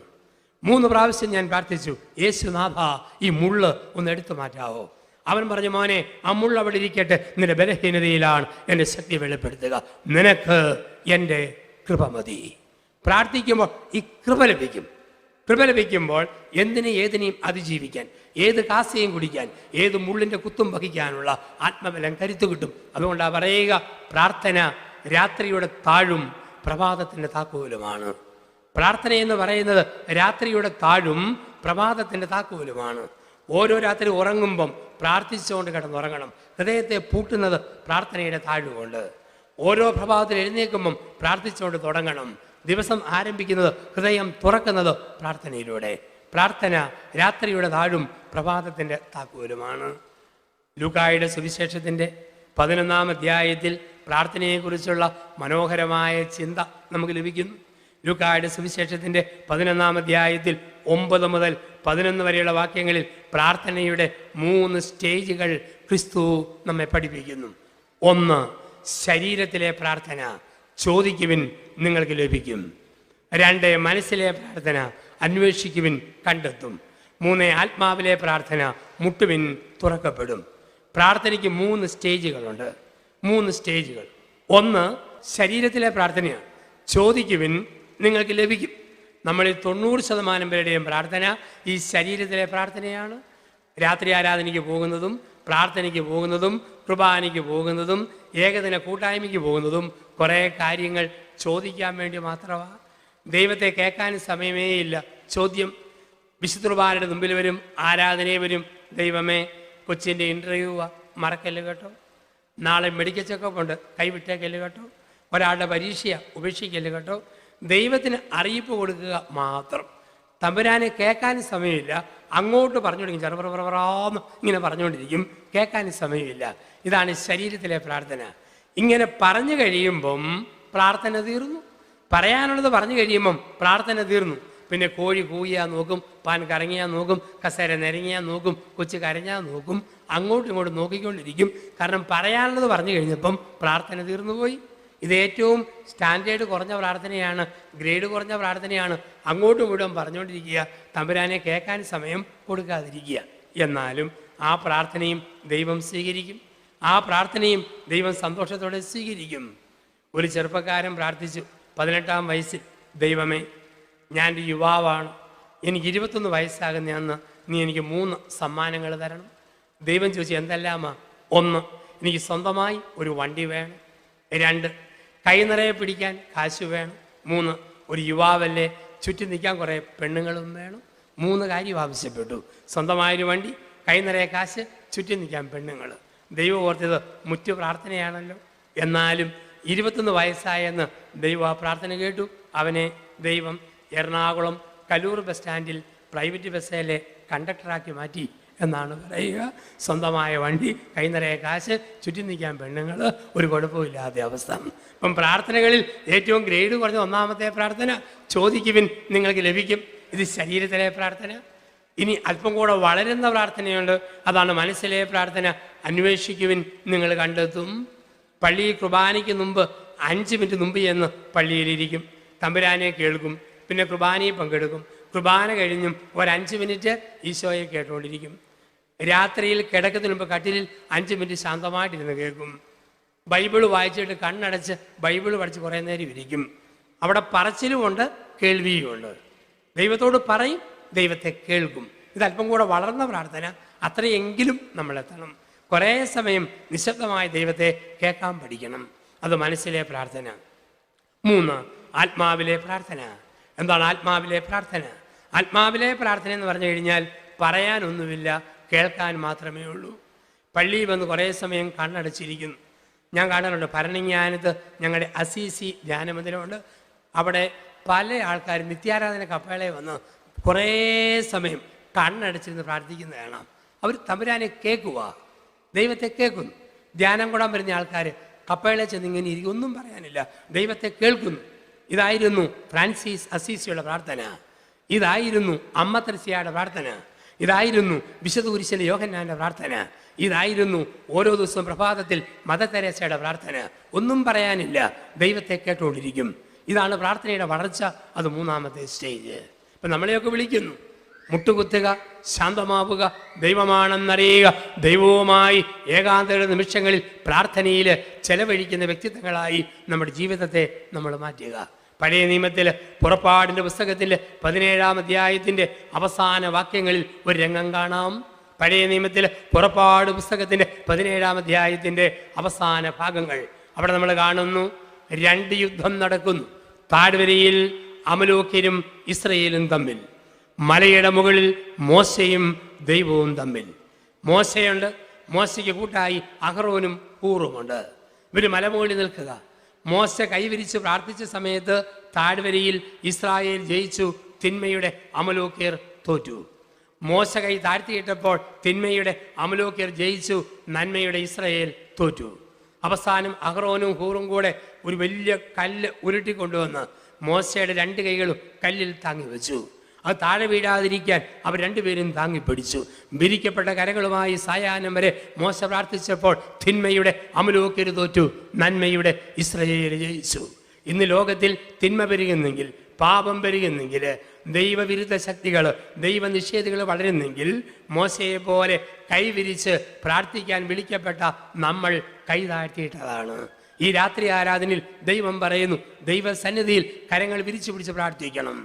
ഒരമ്മയുടെ കരങ്ങൾ താഴുമ്പോൾ മക്കൾ പഴിച്ചു പോകും. ഒരപ്പൻ്റെ അമ്മയുടെയും കൈ താഴുമ്പോൾ മക്കൾ വഴിതെറ്റിപ്പോകും. അതേസമയം മാതാപിതാക്കളുടെ കരങ്ങൾ ഉയരുമ്പോൾ മക്കൾ നന്മയിലേക്ക് വരും, മക്കൾ നന്മയിലേക്ക് വരും. അതല്ലേ ക്രിസ്തു പറഞ്ഞത്, മാരക സർപ്പങ്ങളെ നീ കയ്യിലെടുക്കും. മർക്കോസിന്റെ സുവിശേഷത്തിന്റെ 16-ാം അധ്യായത്തിൽ അവസാന വാക്യങ്ങളിൽ പറയുന്നു, വിഷസർപ്പങ്ങളെ നീ കയ്യിലെടുക്കും. അതിൻ്റെ അർത്ഥം എന്താ? അതിൻ്റെ അർത്ഥം മൂർഖം പാമ്പിനെ എടുത്ത് കഴുത്തെ വളച്ചു വെക്കുമെന്നല്ല. പിന്നെയോ വിഷം തുപ്പുന്ന മക്കൾ, വിഷം തുപ്പുന്ന ജീവിത പങ്കാളി, മൂർഖം പാമ്പിനെ പോലെ ചീറ്റിക്കൊണ്ട് വരുന്നവരെ പ്രാർത്ഥിച്ച് പ്രാർത്ഥിച്ച് പ്രാർത്ഥിച്ച് ഒരു വ്യക്തി നേരെയാകും. മാരക സർപ്പങ്ങളെ കയ്യിലെടുക്കും. ഇപ്പം നമ്മുടെ കരങ്ങൾ താന്നു പോകുമ്പോൾ, പ്രാർത്ഥന ഇല്ലാതാകുമ്പോൾ ലോകത്തിൽ പ്രശ്നങ്ങൾ വരുന്നു. നമ്മൾ പ്രാർത്ഥിക്കുമ്പോൾ, ദൈവത്തോട് ചേർന്ന് നിൽക്കുമ്പോൾ ലോകത്തിൽ അത്ഭുതങ്ങൾ വരുന്നു. തിന്മയുടെ അമലോക്യർ തോൽക്കുന്നു, നന്മയുടെ ഇസ്രായേൽ ജയിക്കുന്നു. അപ്പം പ്രാർത്ഥിക്കുക, പ്രാർത്ഥനയിൽ ശക്തി സംഭരിക്കുക, പ്രാർത്ഥനയുടെ മനുഷ്യരായിട്ട് നമ്മൾ മാറാൻ ദൈവം നമ്മളെ വിളിക്കുകയാണ്. ഈ പ്രാർത്ഥിക്കുന്ന വ്യക്തികളുടെ ജീവിതത്തിൽ ദൈവം ചില അത്ഭുതങ്ങൾ സൃഷ്ടിക്കും. അതാണ് മത്തായിയുടെ സുവിശേഷം 17-ാം അധ്യായം 1 മുതൽ 8 വരെയുള്ള വാക്യങ്ങൾ. പ്രാർത്ഥിക്കുന്ന വ്യക്തികളിൽ ദൈവം വരുത്തുന്ന മാറ്റങ്ങൾ. മത്തായിയുടെ സുവിശേഷം 17-ാം അധ്യായം 1 മുതൽ 8 വരെ വാക്യങ്ങളിൽ നമ്മൾ വായിക്കുന്നു. യേശു, പത്രോസ്, യാക്കോബ്, യോഹന്നാൻ 3 പേരെ കൂട്ടിക്കൊണ്ട് ഒരു ഉയർന്ന മലയിലേക്ക് പോയി. നമ്മൾ പറയും മറുരൂപത്തിൻ്റെ മല, സഭാ പാരമ്പര്യങ്ങളിൽ പറയും താബോർ മല. ആ മലയുടെ മുകളിൽ യേശു പ്രാർത്ഥിച്ചു. പ്രാർത്ഥിച്ചപ്പോൾ പത്രോസ്, യാക്കോബ്, യോഹന്നാൻ ഇവരൊരു കാഴ്ച കണ്ടു. അവൻ്റെ മുഖം സൂര്യനെ പോലെ പ്രകാശിച്ചു. അവൻ്റെ മുഖം സൂര്യനെ പോലെ പ്രകാശിച്ചു. ഭൂമിയിൽ ഒരലക്കുകാരനും വെളുപ്പിക്കുവാൻ പറ്റാത്ത വിധം അവൻ്റെ വസ്ത്രങ്ങൾ ധവളമയമായി വെട്ടിത്തിളങ്ങി. അവർ നോക്കുമ്പോൾ ഏലിയായും മോശയും അവനോട് സംസാരിക്കുന്നത് കണ്ടു. പെട്ടെന്ന് ഒരു മേഘം വന്ന് മൂടി. മേഘത്തിൽ നിന്നൊരു സ്വരം കേട്ടു, ഇനി ഇവൻ പറയുന്നത് കേൾക്കുവിൻ. ഇവർ ഭയവികലരായി കമിഴ്ന്നു വീണു. അല്പം കഴിഞ്ഞ് കണ്ണു തുറന്നു നോക്കുമ്പോൾ യേശുവിനെ കണ്ടു. അവിടുന്ന് പറഞ്ഞു, ഭയപ്പെടേണ്ട, വരൂ, നമുക്ക് പോകാം. പ്രാർത്ഥനയിൽ ഒരു മനുഷ്യനിൽ സംഭവിക്കുന്ന 3 മാറ്റങ്ങളെക്കുറിച്ച് എടുത്തു പഠിപ്പിക്കുകയാണ് ഇവിടെ. ഒരു വ്യക്തി പ്രാർത്ഥിക്കുമ്പോൾ ആ വ്യക്തിയിൽ സംഭവിക്കുന്ന 3 വലിയ മാറ്റങ്ങൾ. പ്രാർത്ഥിക്കുന്ന വ്യക്തിക്ക് ദൈവം കൊടുക്കുന്ന 1ാമത്തെ സമ്മാനമാണ് മുഖപ്രകാശം. മുഖപ്രകാശം. അവൻ്റെ മുഖം സൂര്യനെ പോലെ പ്രകാശിച്ചു. എന്നും വിശുദ്ധ കുർബാനയിൽ പങ്കെടുക്കുന്ന മക്കളുടെ മുഖത്ത് ഒരു പ്രകാശമുണ്ട്. പ്രാർത്ഥിക്കുന്ന വ്യക്തികളുടെ മുഖത്ത് ഒരു പ്രകാശമുണ്ട്. ദൈവവുമായി നിരന്തരം ബന്ധപ്പെടുന്നവർക്ക് ഒരു പ്രകാശമുണ്ട്. അതുകൊണ്ടാണ് പറയുക, അവനെ നോക്കിയവരെല്ലാം പ്രകാശിതരായി. അവനെ നോക്കിയവരെല്ലാം പ്രകാശിതരായി. ദൈവം ചരിത്രത്തിൽ വെളിപ്പെട്ടത് മുഴുവൻ പ്രകാശത്തിലാണ്. ദൈവമായ കർത്താവ് അതരം തുറന്ന് ആദ്യം പറഞ്ഞ വാക്കേതാ? ഉൽപ്പത്തി 1:3. ഉൽപ്പത്തി പുസ്തകത്തിന് 1-ാം അധ്യായത്തിൽ 3-ാം വാക്യത്തിൽ ദൈവത്തിൻ്റെ ആദ്യ സംസാര ശബ്ദം കേൾക്കാം. ആ വിഷയവിധ പ്രകാശം ഉണ്ടാകട്ടെ. ദൈവം ആദ്യം പറഞ്ഞത് പ്രകാശമുണ്ടാകട്ടെ. യുഗാദിയിൽ പ്രകാശമുണ്ടാകട്ടെ എന്ന് പറഞ്ഞവൻ യുഗാന്ത്യം വരെ ഈ പ്രകാശം നൽകുന്ന പ്രക്രിയ തുടർന്നുകൊണ്ടേയിരിക്കും. ഇസ്രായേൽ മക്കൾ മരുഭൂമിയിൽ 40 വർഷം യാത്ര ചെയ്തപ്പോൾ ദീപസ്തംഭത്തിൻ്റെ പ്രകാശമായി അവൻ കൂടെ നടന്നു. യേശു പിറന്ന രാത്രിയിൽ നക്ഷത്രത്തിൻ്റെ പ്രകാശമായി മുകളിൽ ജ്വലിച്ചു. യോഹന്നാൻ 8:12 യേശു പറഞ്ഞു, ഞാൻ ലോകത്തിൻ്റെ പ്രകാശമാണ്. മത്തായി സുവിശേഷം 5:13-14 വാക്യങ്ങളിൽ പറയുന്നു, നിങ്ങൾ ഭൂമിയുടെ ഉപ്പും ലോകത്തിൻ്റെ പ്രകാശവുമാണ്. ക്രിസ്തു കുരിശിൽ മരിച്ചപ്പോൾ, ദൈവം മണ്ണിൽ മരിച്ചപ്പോൾ പ്രകാശം മിഴിപൂട്ടി, സൂര്യൻ ഇരുണ്ടുപോയി. ദൈവം ഒരിടത്ത് പ്രകാശമുണ്ട്. സീനായി മലയിൽ മോശ ദൈവത്തെ കണ്ടത് മുൾപടർപ്പിൽ കത്തിജ്വലിക്കുന്ന പ്രകാശനാളത്തിൻ്റെ പ്രഭയിലാണ്. ദൈവം പ്രകാശമാണ്. പ്രാർത്ഥിക്കുന്ന മനുഷ്യർക്ക് ദൈവം കൊടുക്കുന്നു ഒരു മുഖപ്രകാശം. അതുകൊണ്ടാണ് വിശുദ്ധരുടെ പടങ്ങളുടെ ചുറ്റും തലയുടെ ചുറ്റും ഒരു ചെറിയ പ്രകാശത്തിൻ്റെ പ്രഭാവലയം വരച്ചു വച്ചിരിക്കും. ദൈവവുമായി ബന്ധപ്പെട്ടവർക്ക് ദൈവം കൊടുക്കുന്ന ഒരു വലിയ സമ്മാനം പ്രകാശം. 2, പ്രാർത്ഥിക്കുന്ന വ്യക്തികൾക്ക് ദൈവം കൊടുക്കുന്ന രണ്ടാമതൊരു വലിയ ബോധ്യമാണ് വ്യക്തത. ദൈവം വ്യക്തത കൊടുക്കും പ്രാർത്ഥിക്കുന്ന ആൾക്കാർക്ക്. എന്താണ് ഈ വ്യക്തത? ഇന്നത്തെ അനുഭവങ്ങൾ നാളത്തെ എൻ്റെ നന്മയ്ക്ക് വേണ്ടിയാണ് ഈ വ്യക്തത. ഇന്നത്തെ എൻ്റെ അനുഭവങ്ങൾ നാളത്തെ എൻ്റെ നന്മയ്ക്ക് വേണ്ടിയാണ് ഈ വ്യക്തത. അതാണ് നമ്മൾ കാണുക. മോശയും ഏലിയായും അവനോട് സംസാരിക്കുന്നത് കൊണ്ട്. ആരാണ് മോശ, ഏലിയ? പഴയ നിയമത്തിൽ സകലത്തിൻ്റെ പ്രതീകങ്ങളാണ്. പ്രവചനത്തിൻ്റെയും നിയമത്തിൻ്റെയും മേഖലയിൽ സകലത്തിൻ്റെ പ്രതീകങ്ങളാണ് ഏലിയായും മോശയും. അവർ രണ്ടുപേരെയും കാണിച്ചിട്ട് ദൈവം വ്യക്തമാക്കി കൊടുക്കുക, ഇവരുടെ സഹന പ്രവചനങ്ങൾ നാളെ യേശു ക്രിസ്തുവിൽ ജെറുസലേമിൽ പൂർത്തിയാകും. എൻ്റെ ഇന്നത്തെ ദുഃഖങ്ങളും ഇന്നത്തെ വേദനകളും ഇന്നത്തെ പരിശീലനങ്ങളും നാളത്തേക്ക് വേണ്ടി ദൈവം ഒരുക്കും എന്നുള്ള ഒരു വ്യക്തത നമുക്ക് കിട്ടുന്നു. ഒരു വ്യക്തത പ്രാർത്ഥിക്കുന്ന വ്യക്തികൾക്ക് കിട്ടുന്ന ഒരു ഉറപ്പ്, എൻ്റെ എല്ലാ സഹനങ്ങളും എൻ്റെ എല്ലാ വേദനകളും നാളത്തെ നന്മയ്ക്ക് വേണ്ടി ദൈവം ക്രമീകരിക്കുന്നതാണ്. അതല്ലേ ജെറമിയ 29:11, എനിക്ക് നിന്നെക്കുറിച്ച് ഒരു പദ്ധതിയുണ്ട്, നിന്റെ നാശത്തിനല്ല നിന്റെ നന്മയ്ക്കുള്ള പദ്ധതിയാണ്. ശുഭമായ ഭാവിയും ഭദ്രമായ പ്രത്യാശയും നൽകുന്ന അതിമനോഹരമായ ഒരു പദ്ധതി എനിക്ക് നിന്നെക്കുറിച്ചുണ്ട്. റോമാലേഖനം 8:28, ദൈവത്തെ സ്നേഹിക്കുന്നവർക്ക് അവൻ്റെ പദ്ധതി പ്രകാരം വിളിക്കപ്പെട്ടവർക്ക് അവിടുന്ന് സമസ്തവും നന്മയ്ക്കായി ഒരുക്കുന്നു. ഈ വ്യക്തതയാണ് പ്രാർത്ഥിക്കുന്ന മനുഷ്യർക്ക് കിട്ടുക. ചില തകർച്ചകൾ, ചില നൊമ്പരങ്ങൾ ജീവിതത്തിൽ വരുമ്പം മുറുമുറുക്കരുത്, പിറുപിറുക്കരുത്, ശപിക്കരുത്. വെറുതെ കണ്ണടച്ചിരിക്കുക. ഏതാനും ദിവസങ്ങൾ കഴിയുമ്പം നമുക്ക് ഏറ്റവും മോശം എന്ന് കരുതുന്ന, നമുക്ക് ഏറ്റവും വേദന തന്നു എന്ന് കരുതുന്ന അനുഭവങ്ങളിലും ദൈവം ഒളിച്ചു വെച്ച കൃപയുടെ അടയാളമുണ്ട്. സകല തകർച്ചകളും സകല നൊമ്പരങ്ങളും ദൈവകൃപയുടെ പ്രച്ഛന്ന വേഷങ്ങളാണ്. ഈ ഉറപ്പാണ് നമുക്ക് ലഭിക്കുക. ഒരു പദ്ധതിയുണ്ട്, നാശത്തിനല്ല നന്മയ്ക്കാണ്. ബോംബെയിൽ ജോലി ചെയ്യുന്ന ഒരു കുടുംബനാഥൻ എന്നും ഉച്ചയ്ക്ക് 12:30 ഇപ്പം ഫാക്ടറിയിലെ ജോലി കഴിഞ്ഞ് ഡൈനിങ് ഹാളിൽ ഭക്ഷണം കഴിക്കാൻ വേണ്ടി വരും. ഒരു ദിവസം വല്ലാതെ വിശന്നപ്പം 12 മണിക്ക് വന്നപ്പോൾ ഭക്ഷണത്തിനുള്ള പ്ലേറ്റ് കമഴ്ത്തി വെച്ചിരിക്കുന്നു. ഭക്ഷണം വിളമ്പിയിട്ടില്ല. അതിന് കീഴെ ഒരു നല്ല കവർ, ഒരു കത്ത് വന്ന ആ കവറ് ഈ പ്ലേറ്റിന് കീഴെ വെച്ചിരിക്കുന്നു.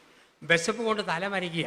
എങ്കിലും കവറെടുത്ത് നോക്കിയപ്പം വലത്തോട് ചെരിച്ചേരിച്ച് എഴുതിയിരിക്കുന്ന ഇംഗ്ലീഷ് അക്ഷരം കണ്ടപ്പോഴേ മനസ്സിലായി, ഇത് പ്രിയതമ, കേരളത്തിൽ നിന്നും പ്രിയതമന് ബോംബെയിലേക്ക് അയച്ച കത്താണ്.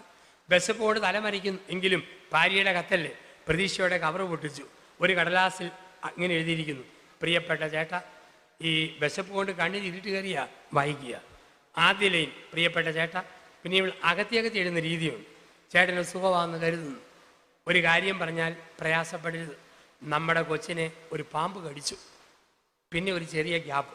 പാമ്പ് കടിച്ചു എന്ന് കണ്ടപാടെ കണ്ണിൽ ഇരുട്ട്, വിശപ്പിൻ്റെ മരപ്പ്, വാർത്തയുടെ പെരുപ്പ്, കൂടം കൊണ്ട് അടികിട്ടിയതുപോലെ ഇയാൾ പകുതി ബോധം പറഞ്ഞ് ഊട്ടുമേശയിലേക്ക് കുനിഞ്ഞു വീണു. ആകെ തളർന്നുപോയി.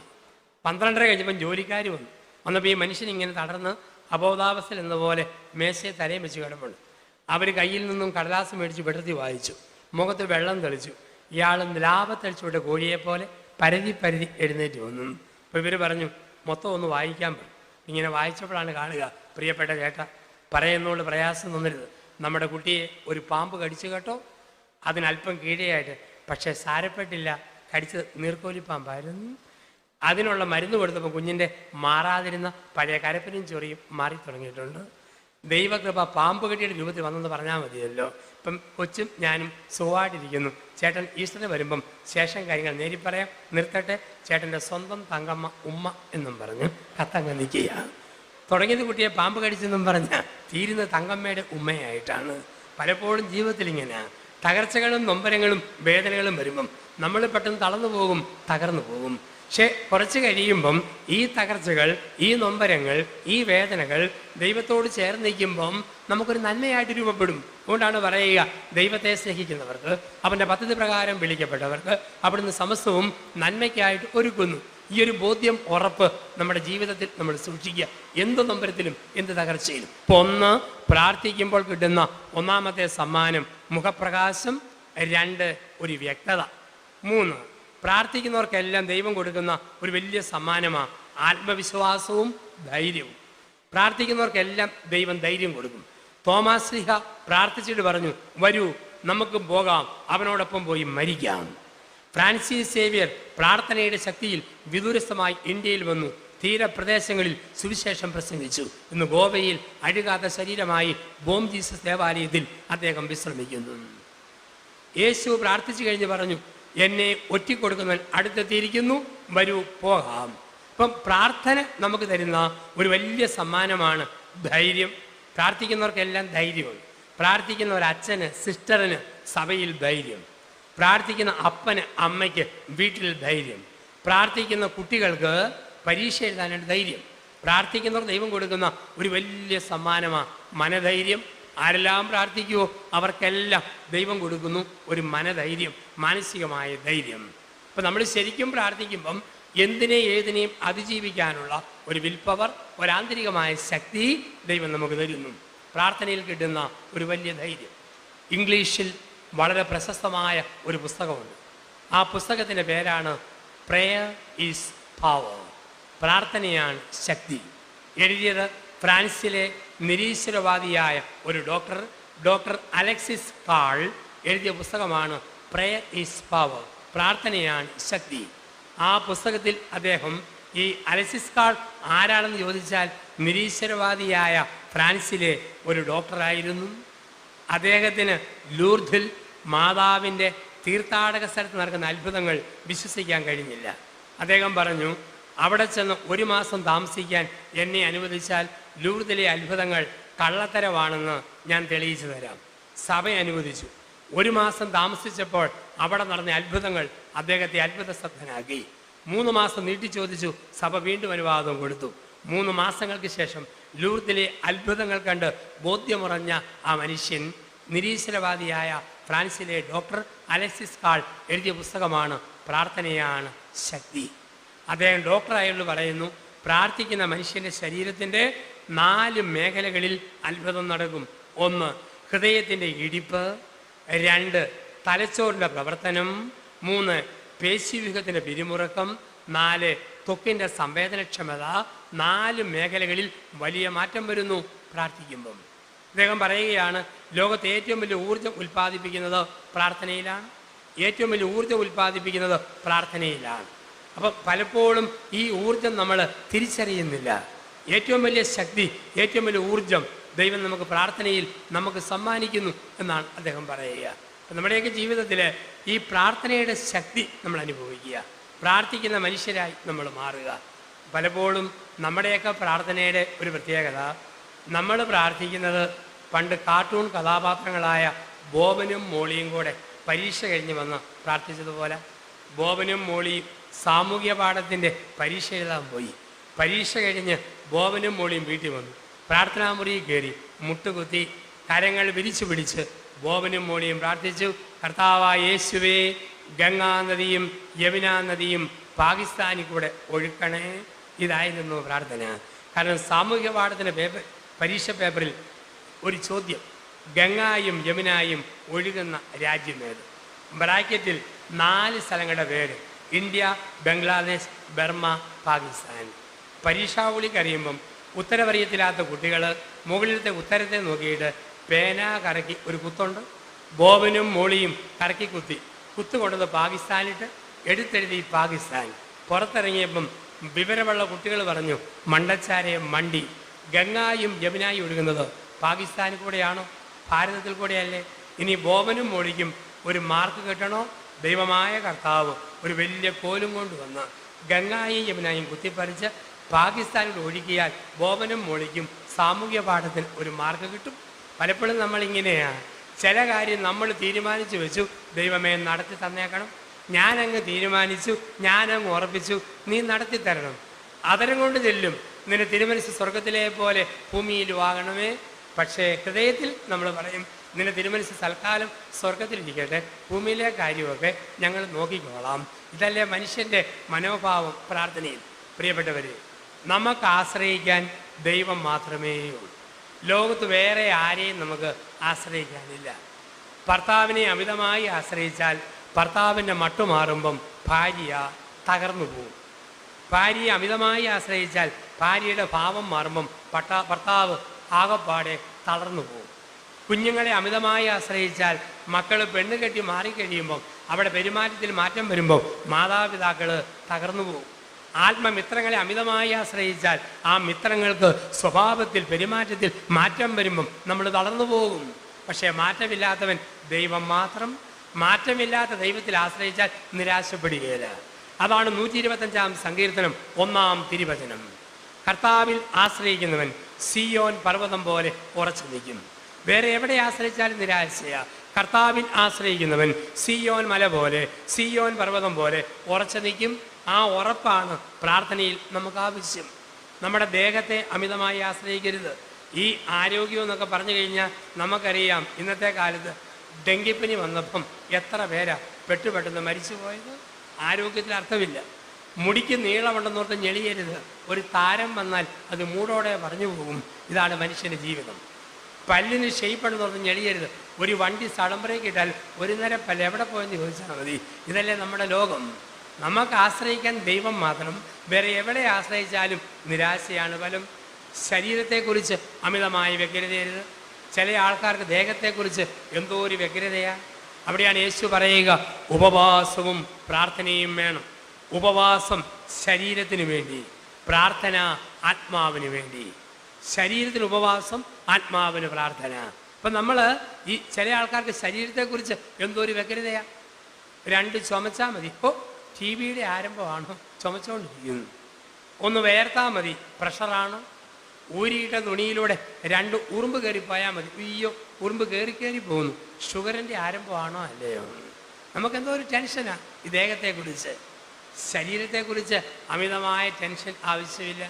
ശരീരമെന്ന് വെച്ചാൽ നമുക്കറിയാം, ഈ ഭൂമിയിൽ പുഴുവിൻ്റെ പലഹാരങ്ങൾ നമ്മുടെ ദേഹം മുഴുക്കും തോറും പള്ളിയുടെ പരിസരത്തെ പുഴുക്കൾ നമ്മളെ നോക്കി ചിരിക്കുന്നു. നല്ല സുന്ദരി പെണ്ണുങ്ങൾ 1-ാം തരം സാരിയും ബ്ലൗസും ധരിച്ച് ടിപ്പ് ടോപ്പായിട്ട് ഇങ്ങനെ നടന്നു പോകുന്ന കണ്ടാൽ തോന്നും ഇവളാണ് ഗബ്രിയേൽ മാലാഹായുടെ ഇളയ പെങ്ങൾ. ഇങ്ങനെ നടന്നു പോകുമ്പോൾ പള്ളിയുടെ പരിസരത്തിരുന്ന് ഒരുപാട് പുഴുക്കൾ നിങ്ങളെ നോക്കി ചിരിക്കുന്നു. എന്നാ പറഞ്ഞുകൊണ്ട് പിന്നെ നാളത്തെ പലഹാരങ്ങൾ നടന്നു പോകുന്ന പോക്ക് കണ്ടില്ലേ? ഇത്രയുള്ള മനുഷ്യൻ്റെ ജീവിതം എന്ന് പറയാൻ. നമുക്ക് ആശ്രയിക്കാൻ ദൈവം മാത്രം. ലോകത്തൊന്നിലും നമുക്ക് ആശ്രയിക്കാൻ പറ്റുകയില്ല. തമ്പുരാൻ്റെ അടുക്കൽ മാത്രം നമ്മുടെ ആശ്രയം. നമ്മുടെ ശരീരത്തെക്കുറിച്ച് അമിതമായ വ്യഗ്രത വേണ്ട, ദൈവത്തിൽ ആശ്രയിക്കുക. എങ്കിൽ കർത്താവായ യേശു പ്രാർത്ഥനയുടെ 5 രീതികൾ നമ്മളെ പഠിപ്പിക്കുന്നു. കർത്താവായ യേശു പ്രാർത്ഥിക്കുന്നതിൻ്റെ 5 രീതികൾ നമ്മളെ ഓർമ്മിപ്പിക്കുന്നു. അത് കാണുമ്പോൾ ഈ 1 മണിക്കൂർ നമുക്കിവിടെ പൂർത്തിയായിട്ട് വരികയാണ്. കർത്താവായ യേശു പ്രാർത്ഥനയുടെ 5 രീതികൾ നമ്മളെ പഠിപ്പിക്കുന്നു. ജീവിതത്തിൽ മുറുകെ പിടിക്കേണ്ട 5 രീതികൾ. 1, വിശ്വാസത്തോടെ പ്രാർത്ഥിക്കണം. പ്രാർത്ഥിക്കുമ്പോൾ വിശ്വാസത്തോടു കൂടി പ്രാർത്ഥിക്കണം. അതാണ് മത്തായിയുടെ സുവിശേഷം 9-ാം അധ്യായം 16 മുതലുള്ള വാക്യങ്ങൾ. ഒരു ജനസമൂഹത്തിൽ യേശു തിക്കി ഞെക്കി ഞെരിഞ്ഞ് നടന്നു പോയപ്പോൾ രക്തസ്രാവമുള്ള ഒരു സ്ത്രീ വന്ന് അവൻ്റെ വസ്ത്രത്തിൻ്റെ വിളിമ്പിൽ തൊട്ടു. വിശ്വാസത്തോടെ ആ നിമിഷം രക്തസ്രാവം വിട്ടുമാറി. അവൾ പേടിച്ചു വിറച്ചു. സാധാരണഗതിയിൽ രോഗം മാറുമ്പോൾ സന്തോഷിക്കുക വേണ്ടത്, പക്ഷെ അവൾ പേടിച്ചു വിറച്ചു എന്നാണ് പറയുക. അതിൻ്റെ കാരണം യഹൂദ പാരമ്പര്യത്തിൽ രോഗശാന്തി ഒരു വ്യക്തിയുടെ സ്വകാര്യ സ്വത്താണ്. അപ്പോൾ ഈ വ്യക്തിയുടെ സ്വകാര്യ സ്വത്തായ രോഗശാന്തി വ്യക്തിയുടെ അനുവാദമില്ലാതെ ചോർത്തിയെടുത്താൽ മോഷണക്കുറ്റം ആരോപിക്കപ്പെടും. അതുകൊണ്ട് ഇവൾ പേടിച്ചു വിറച്ചു എന്നാണ് പറയുക. അവൾ പേടിച്ചു വിറച്ചു. യേശു തിരിഞ്ഞു ചോദിച്ചു, ആരാണ് എന്നെ തൊട്ടത്? എല്ലാവരും അങ്ങോട്ടും ഇങ്ങോട്ടും നോക്കി. യേശു പറഞ്ഞു, എന്നിൽ നിന്നും ശക്തി പുറപ്പെട്ടിരിക്കുന്നു. എന്നിട്ട് പറഞ്ഞു നിൻ്റെ വിശ്വാസം നിന്നെ രക്ഷിച്ചിരിക്കുന്നു. വിശ്വാസത്തോടെ വേണം നമ്മൾ പ്രാർത്ഥിക്കാൻ. ഒരു കാര്യം ചോദിക്കുമ്പം അത് കിട്ടും എന്നുള്ള ഉറപ്പ്, ബോധ്യം, വിശ്വാസം നമ്മുടെ ജീവിതത്തിൽ നമുക്ക് വേണം. പലപ്പോഴും നമ്മളിങ്ങനെ അതര വ്യായാമമാണ്, കുറേയേറെ കാര്യങ്ങൾ നമ്മൾ പറയും, കിട്ടുമോ ഇല്ലയോ നമുക്ക് ഉറപ്പൊന്നുമില്ല, അങ്ങ് പറയുന്നു. മാർച്ച് മാസത്തിലെ കൊടും വെയിലത്ത് ഉച്ച കഴിഞ്ഞ് 2:30 മണി സമയത്ത് 35 വയസ്സുള്ള അപ്പനും 30 വയസ്സുള്ള അമ്മയും കൂടെ പള്ളിയിൽ പോകുന്നു. 7 വയസ്സുള്ള മോൻ ചോദിച്ചു, ഡാഡിയും മമ്മിയും എവിടെ പോവുക? അവർ പറഞ്ഞു ഞങ്ങൾ പള്ളിയിൽ പോവുക. എന്നാത്തിനാ? മഴ പെയ്യാനുള്ള പ്രാർത്ഥന വികാരിയച്ഛൻ പള്ളിയിൽ വെച്ചിട്ടുണ്ട്, അതിൽ പങ്കെടുക്കാൻ പോവുക. അപ്പോൾ 7 വയസ്സുകാരൻ്റെ ന്യായമായ സംശയം, നിങ്ങളെന്തേ കുടയില്ലാതെ പോകുന്നു? അപ്പനും അമ്മയും അച്ഛനെ സൂപ്പിക്കാൻ പോകുന്നതാ. കൊച്ചിനറിയാം ഇത് മഴ കിട്ടും. വിശ്വാസത്തോടെ പ്രാർത്ഥിക്കണം. അതുകൊണ്ടാണ് പറയുക, നീ പ്രാർത്ഥിക്കുക, നീ പ്രാപിക്കുക. നീ പ്രാർത്ഥിക്കുക, നീ പ്രാപിക്കുക. ഇതാണ് വിശ്വാസത്തോടെയുള്ള പ്രാർത്ഥന. നീ പ്രാർത്ഥിക്കുക, നീ പ്രാപിക്കുക. യാക്കോബിൻ്റെ 12 മക്കൾക്കായി ജോഷുവ കാനാൻ ദേശം വീതം വെച്ചു കൊടുത്തു. കാനാൻ ദേശത്തിൻ്റെ 1/3 ജോഷുവായുടെയും ഇസ്രായേൽക്കാർക്കും കിട്ടിയിട്ടുണ്ട്. കയ്യിൽ കിട്ടാത്ത 1/2 കൂടെയാണ് ജോഷുവ വീതം വെച്ച് കൊടുക്കുക. അപ്പോൾ അവർ ചോദിച്ചു, ഞങ്ങളുടേതല്ലാത്ത ദേശം, നമുക്ക് കിട്ടിയിട്ടില്ലാത്ത ദേശം ഏതധികാരത്തിലാണ് വീതം വെച്ച് തരുന്നത്? അപ്പോൾ ജോഷുവ പറഞ്ഞു, ദൈവം തരാമെന്ന് പറഞ്ഞാൽ തരും. നീ പ്രാർത്ഥിക്കുക, നീ പ്രാപിക്കുക. നീ പ്രാർത്ഥിക്കുക, നീ പ്രാപിക്കുക. ഉറപ്പിൽ കൊടുത്തു. പിന്നീട് അതും കൂടെ കിട്ടി. എന്നോർത്ത് നോക്കിക്കേ, ഒരു അപ്പൻ മക്കൾക്ക് വീതം വെച്ച് കൊടുത്തപ്പം ഇളയവൻ്റെ ഷെയർ കുറഞ്ഞു പോയി. ഉടനെ അപ്പം പറയുക, സാരമില്ല മോനെ, കോഴിക്കോട് ഗുരുവായൂർ റോഡ് നിനക്കുള്ളതാ, എടുത്തോന്ന് പറഞ്ഞാൽ ഏതെങ്കിലും മക്കൾ സമ്മതിക്കുമോ? ഇതുപോലെയാണ് ജോഷുവ ഒരു ദേശം കാണിച്ചിട്ട് പറഞ്ഞു, ഇത് എടുത്തോ, ദൈവം തരും എന്നുള്ള ഒറ്റ ഉറപ്പ്. വിശ്വാസത്തോടെ കൊടുത്തു, അത്ഭുതങ്ങൾ നടന്നു. അതുകൊണ്ടാണ് പറയുക, നമുക്ക് നല്ല വിശ്വാസം വേണം. ഒരു കാര്യം ചോദിച്ചാൽ കിട്ടുമെന്നുള്ള വിശ്വാസം. അതല്ലേ മഗ്ദലന കാര്യം മറിയം പറഞ്ഞത്, എൻ്റെ ഗുരുവിനെ എവിടെ വെച്ചെന്ന് പറയുക, അവനെ ഞാൻ എടുത്തുകൊണ്ട് പോയിക്കോളാം. ഈ ഒരു ദാർഢ്യം വേണം, പിടിവാശി വേണം. ഈ കുഞ്ഞു പിള്ളേരെ സംബന്ധിച്ച് അവിടെ ഹൈക്കമാൻഡ് അപ്പനും അമ്മയുമാണ്. അപ്പനും അമ്മയുമാണ്. അമ്മ പറഞ്ഞാൽ പിന്നെ അവർക്ക് അപ്പീലില്ല. ഇതാണ് അമ്മയിലുള്ള വിശ്വാസം. ഒക്കത്തിരിക്കുന്ന കുഞ്ഞിനോട് അമ്മ പറയുക, മുകളിലേക്ക് നോക്കി, ദാണ്ട് ഒരു കപ്പൽ പോകുന്നു, കൊച്ചാകാശത്ത് നോക്കും, കാരണം പറഞ്ഞത് അമ്മയാണ്. കുഞ്ഞിൻ്റെ വിശ്വാസം അമ്മയിലാണ്. ഇതുപോലെ ദൈവത്തിൽ നമ്മൾ വിശ്വസിക്കണം. കുഞ്ഞു പിള്ളേർക്ക് അമ്മ പറഞ്ഞാൽ പിന്നെ അതിനപ്പുറം അപ്പീലില്ലല്ലോ. ഇതുപോലെ ദൈവത്തിനപ്പുറം നമുക്കൊരു ഹൈക്കമാൻഡ് ഇല്ല. ആ ഒരു ഉറപ്പ്. കോട്ടയത്ത് നിന്നും 2 കൊച്ചു ആൺകുട്ടികൾ തിരുവനന്തപുരം ബസ്സിൽ കയറി, ട്രാൻസ്പോർട്ട് ബസ്സിൽ. കുറച്ച് കഴിഞ്ഞ് കണ്ടക്ടറോട് പറഞ്ഞു, സാറേ തിരുവല്ല ആവുമ്പം ഞങ്ങളോട് ഒന്ന് പറഞ്ഞേക്കണം. കണ്ടക്ടർ പറഞ്ഞു, മക്കൾ പോയിരുന്നു, അവിടെ പോയിരുന്നു, ഉറങ്ങിക്കൂ, തിരുവല്ല ആകുമ്പോൾ ഞാൻ പറഞ്ഞേക്കാം. ചിങ്ങവനം എന്ന സ്ഥലത്ത് ചെന്നപ്പോൾ അവർ ചോദിച്ചു, സാറേ ഇതാണോ തിരുവല്ല? മെനക്കെടുത്താതെ പോടാ, ആകുമ്പം പറയാമെന്ന് പറഞ്ഞില്ലേ, പോയി ഇരിക്കാൻ പറഞ്ഞു. ഇവർ പേടിച്ചു പോയി. ഇവർ ചെന്നിരുന്നു. ചങ്ങനാശ്ശേരി ആയപ്പോൾ ഒന്ന് നോക്കി, കണ്ടക്ടർ കണ്ണുരുട്ടി. ഇരിക്കാനല്ലേ പറഞ്ഞത്, ആകുമ്പം പറഞ്ഞേക്കാം. ഇവർ ഉറങ്ങിപ്പോയി, കണ്ടക്ടറും ഉറങ്ങിപ്പോയി. തിരുവല്ല ആയപ്പോൾ ആൾക്കാർ ബഹളം വെച്ചു. 2 കുഞ്ഞുങ്ങൾ പറഞ്ഞതല്ലേ തിരുവല്ല ആകുമ്പം പറയണമെന്ന്. എന്നിട്ട് വണ്ടി പുറകോട്ട് എടുക്കാൻ പറഞ്ഞു. അപ്പോൾ സ്റ്റാൻഡ് വിട്ട വണ്ടി പുറകോട്ട് കൊണ്ടുവരിപ്പിച്ചു. കണ്ടക്ടറുടെ കരിശം വന്നു. കണ്ടക്ടർ പറഞ്ഞു, എഴുന്നേറ്റ് പോടാ, മെനക്കെടുത്താൻ വേണ്ടി വന്നിരിക്കുന്നു, തിരുവല്ല തിരുവല്ല പൊക്കോളാൻ പറഞ്ഞു.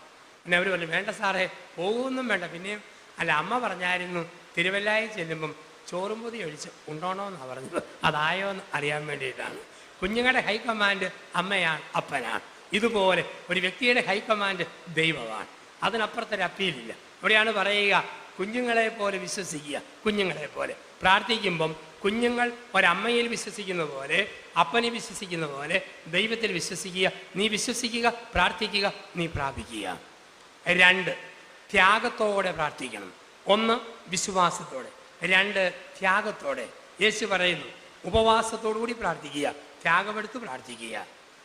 സാവൂൾ അപ്പസ്തോല പ്രവൃത്തികൾ 9-ാം അധ്യായത്തിൽ ത്യാഗത്തോടെ പ്രാർത്ഥിച്ചു, ഉപവാസത്തോടെ. സാവൂളിൻ്റെ കണ്ണിൽ നിന്നും ചെതുമ്പൽ പോലെ എന്തോ ഒന്ന് അടർന്നു വീണു. സാവൂൾ പൗലോസായിട്ട് മാറുകയാണ്. ചെതുമ്പൽ പോലെ അടർന്നു വീഴുന്നു. ആ സാവൂൾ പൗലോസായിട്ട് മാറുകയാണ്. ത്യാഗമെടുത്തുള്ള പ്രാർത്ഥനയ്ക്ക് അർത്ഥമുണ്ട്.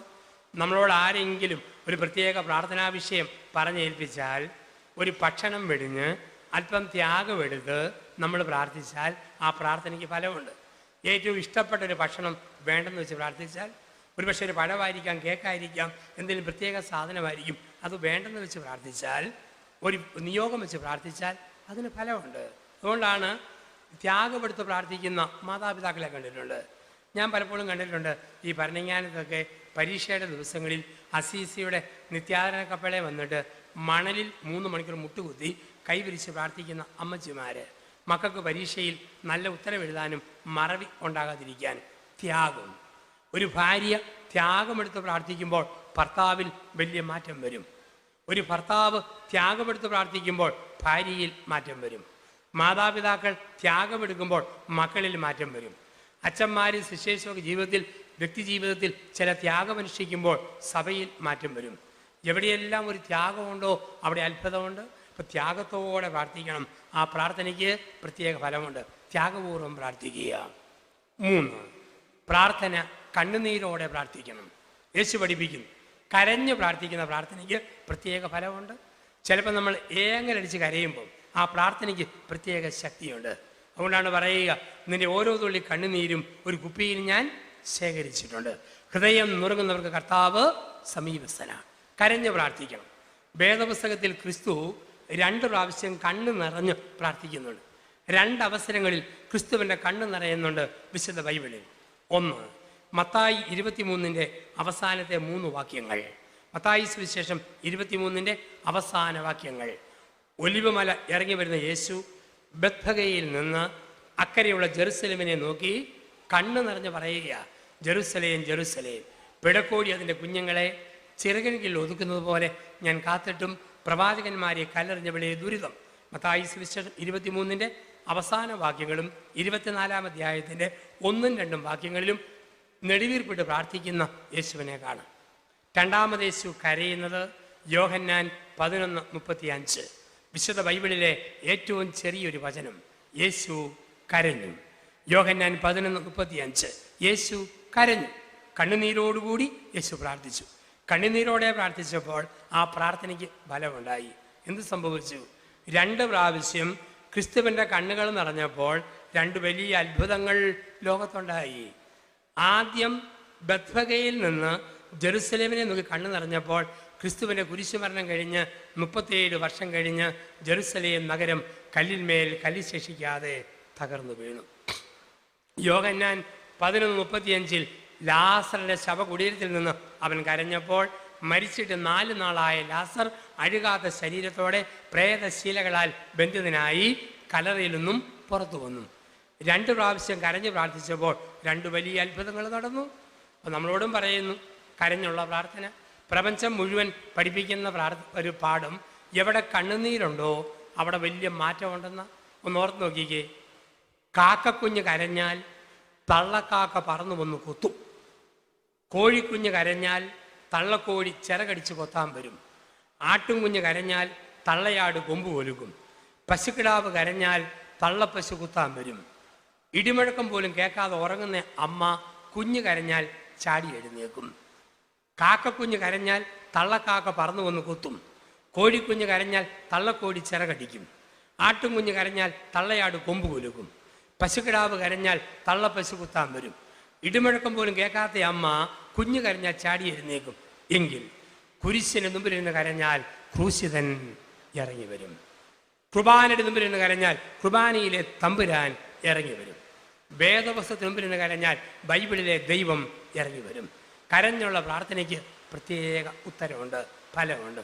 അതുകൊണ്ടാണ് ഈ ജെറുസലേം പുത്രിമാരെ, നിങ്ങളെയും നിങ്ങളുടെ മക്കളെയും ഓർത്ത് കരഞ്ഞുകൊള്ളുക. ജെറുസലേം പുത്രിമാരെ, എന്നെക്കുറിച്ച് നിങ്ങൾ കരയേണ്ട, നിങ്ങളെയും നിങ്ങളുടെ മക്കളെയും ഓർത്ത് കരഞ്ഞുകൊള്ളുക. ഇപ്പം ഉള്ളിത്തട്ടി നെടുവീർപ്പിട്ട് കണ്ണുനീർ ചിന്തി കരഞ്ഞുള്ള പ്രാർത്ഥന, തീഷ്ണമായ പ്രാർത്ഥന, ആ പ്രാർത്ഥനയ്ക്ക് പ്രത്യേകമായ ഫലമുണ്ട്. അപ്പോൾ 1, വിശ്വാസത്തോടെ പ്രാർത്ഥിക്കുക. 2, ത്യാഗമെടുത്ത് പ്രാർത്ഥിക്കുക. 3, കണ്ണുനീരോടെ പ്രാർത്ഥിക്കുക. 4, പ്രാർത്ഥനയുടെ 4ാമത്തെ രീതി യേശു പഠിപ്പിക്കുന്നത് നിലനിൽപ്പോടെ പ്രാർത്ഥിക്കണം. നിലനിൽപ്പോടെ പ്രാർത്ഥിക്കണം. അതാണ് ലൂക്കായുടെ സുവിശേഷം 18-ാം അധ്യായം 1 മുതൽ 8 വരെ വാക്യങ്ങൾ. ലൂക്ക 18, 1 മുതൽ 8 വരെ വാക്യങ്ങൾ. നിലനിൽപ്പോടുകൂടി പ്രാർത്ഥിക്കണം. അവിടെ പറയുകയാണ്, ഭഗ്നാശരാകാതെ നിരന്തരം പ്രാർത്ഥിക്കണമെന്ന് പഠിപ്പിക്കുവാൻ യേശു അവരോട് ഒരു ഉപമ അരുളി ചെയ്തു. ദൈവത്തെ ഭയപ്പെടുകയോ മനുഷ്യനെ മാനിക്കുകയോ ചെയ്യാത്ത ഒരു ന്യായാധിപൻ ഒരു ഗ്രാമത്തിൽ ഉണ്ടായിരുന്നു. ആരാണോ കൂടുതൽ കൈക്കൂലി കൊടുത്തത് അവർക്ക് അനുകൂലമായി നീതി നടത്തിക്കൊടുത്ത ഒരു ജഡ്ജി. ഒരു വിധവ പൈസ കൊടുക്കാനില്ലാത്തവൾ വലിയവായിലെ കരഞ്ഞ് നിലവിളിച്ച് അവിടെ നിന്നു. അവസാനം അവളുടെ നിലവിളി മാറ്റാൻ വേണ്ടി അവൾക്ക് നീതി നടത്തിക്കൊടുത്തു. എന്നിട്ട് പറയുക, ക്രൂരനായ ന്യായാധിപൻ വിധവയുടെ കണ്ണുനീരിന് മുമ്പിൽ മനസ്സ് മാറിയെങ്കിൽ തന്നെ വിളിച്ചു പ്രാർത്ഥിക്കുന്നവരോട് സ്വർഗസ്നായ പിതാവ് എത്രയധികമായി കരുണ കാണിക്കില്ല, ആത്മാവിനെ നൽകുകയില്ല. നിലനിൽപ്പോടെ പ്രാർത്ഥിക്കണം. യേശുവിനറിയാം, യേശുവിൻ്റെ കാലഘട്ടത്തിലും അന്നും ഇന്നും എന്നും ഒരു കാര്യം നടക്കാൻ ഏറ്റവും കാലതാമസം എടുക്കുന്നത് കോടതിയിലാണ്. അതുകൊണ്ടാണ് പ്രാർത്ഥിക്കുമ്പം കോടതിയുടെ അന്തരീക്ഷം പറഞ്ഞു തരിക.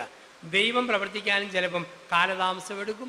അതല്ലേ വേദപുസ്തകം മുഴുവൻ പഠിപ്പിക്കുന്ന പാഠം. ദൈവം പ്രവർത്തിക്കാൻ വേണ്ടി നീണ്ട കാലം കാത്തിരുന്നു. അബ്രാഹം, പൂർവ്വപിതാവായ അബ്രാഹം കല്യാണം കഴിച്ചപ്പം വയസ്സ് 18, കൊച്ചുണ്ടാകുമെന്ന് വാഗ്ദാനം കിട്ടിയത് 75-ാം വയസ്സിൽ.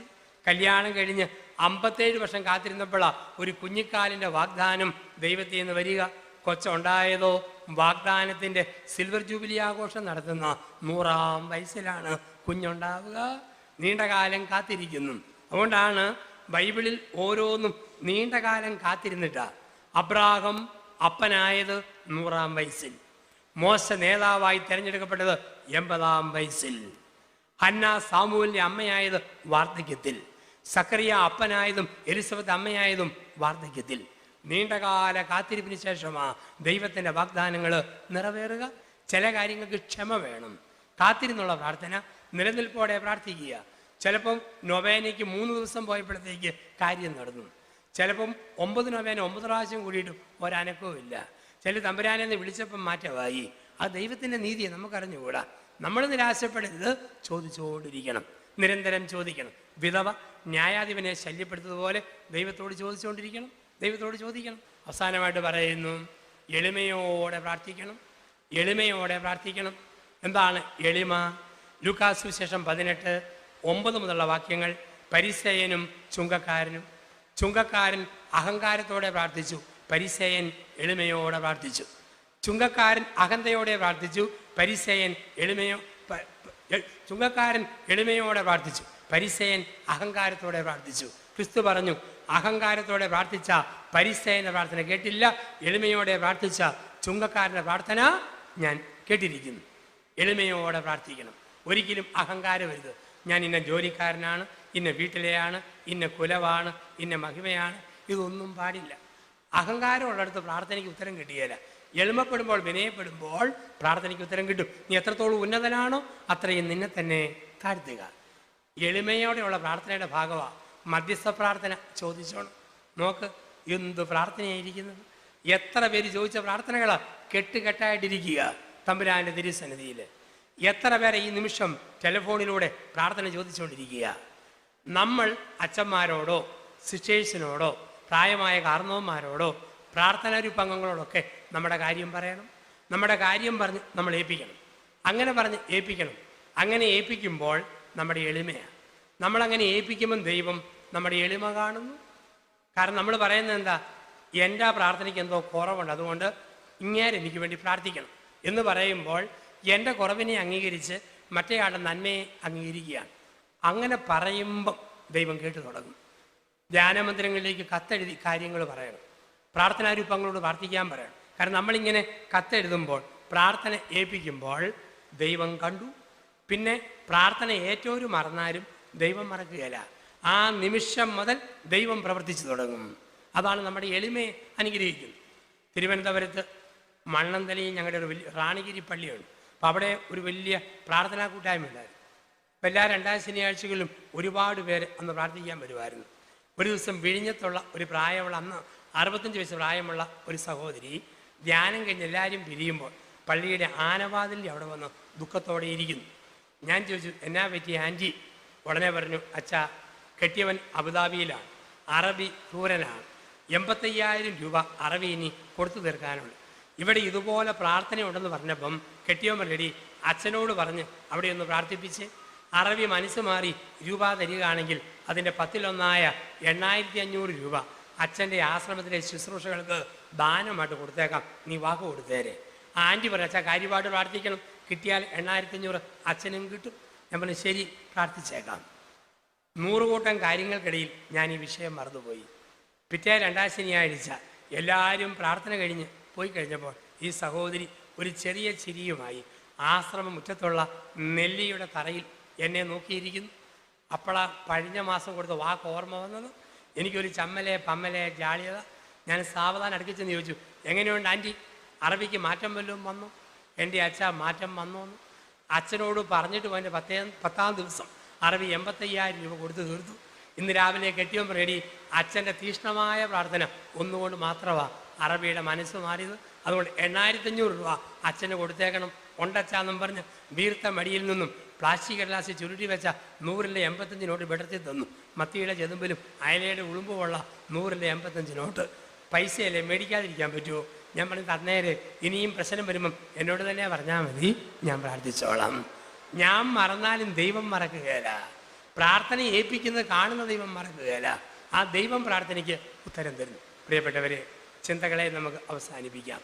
ആരാധനയുടെ നിമിഷങ്ങളിലേക്കൊക്കെ നമ്മൾ കടക്കുമ്പം ഇന്ന് ഉള്ളുരുകി നമുക്കൊന്ന് പ്രാർത്ഥിക്കാം. യേശു പറയുന്നു, നീ പ്രാർത്ഥിക്കുക, നീ പ്രാപിക്കുക, ചോദിക്കുവിൻ ലഭിക്കും, അന്വേഷിക്കുകയും കണ്ടെത്തും, മുട്ടുവിൻ തുറക്കപ്പെടും.